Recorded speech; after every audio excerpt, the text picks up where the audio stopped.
adduunka maanta shirkadaha ugu waaweyn ma aha shirkada oil ma aha shirkada maxay ahaytoy kaleeto waa shirkadaha technology-ga sida Facebook, Amazon, Alibaba, Microsoft, Apple muxuu ahaayay ha noqoto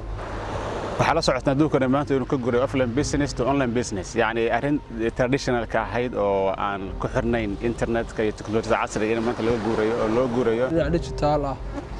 waxa loo yaqaan digital transformation ka caalamka oo dhan ku dhacay casriga in qofku asagoo maaragtay muxuu ahaayay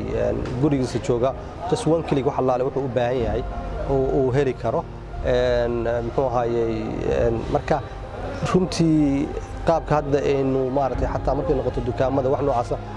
waxay isu bedelayaan maaragtay wax kasta e-commerce isu bedelayaa way caalamku way soo yaraanayaan dukaamadan iyo waxaan furfuran way soo yaraanayaan in la helo bulsho leh dad wax soo saar leh dad leh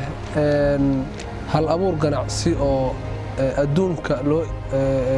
wax badan ka bedela qof kasta online buu xiisa ka iibsanaya online buu cuntiisa ka dalbanaya online buu caafimaadkiisa ka buuggarisanaya hoteelkiisa ka buuggarisanaya wax ku iibsanaya inaga marka laynoo fiirsho adduunka meesha technology ka marayso xataa boqolkiiba 5 runtii lama dhigi karo waynu isticmaalnaa technology walow aan u haysano dhinaca mobilka baan ku yara fiicanahay maahe runtii weli ma aynan dhowin marka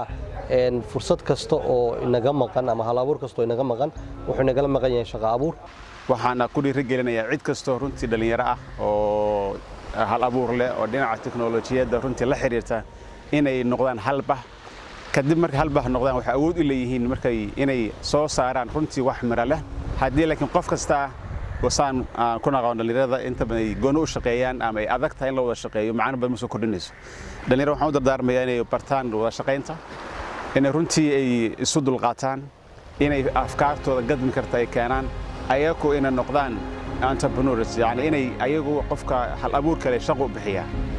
laakiin soo shaqo ma raadsado inay markay fikirka la soo keeno waxaan heli karnaa mashaariic runtii dhalinyarada wax ku ah dalkan wax ka bedelaysa